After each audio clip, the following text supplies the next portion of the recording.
బుజ్జి పిల్లలు, మీ ప్రేమకి స్పందించి వచ్చాను. నువ్వు ఏ గిఫ్ట్ తెచ్చావు?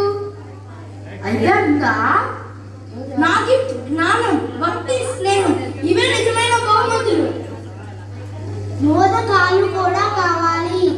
అవి కూడా ఉన్నాయి, కానీ ముందు మీరు మంచి పనులు చెయ్యాలి. పండగ అంటే డెకరేషన్ కాదు, మనసు శుభ్రంగా ఉంచడం కూడా. నేను నీకు మాయాశక్తులు ఇస్తున్నాను. ఎవరితోటైనా స్నేహం చేయగల శక్తి. అతని మాటలు వినగానే అందరూ కలిసిపోతారు. ఏ వస్తువునైనా టెక్నాలజీతో మార్చగల శక్తి. హోలోగ్రామ్ నిజ మందిరం కూడా చూపించగలదు. ఇవి మీకు గుర్తుగా మంచి పనులు చేస్తే దేవుడు ఎప్పుడు మీతోనే ఉంటాడు.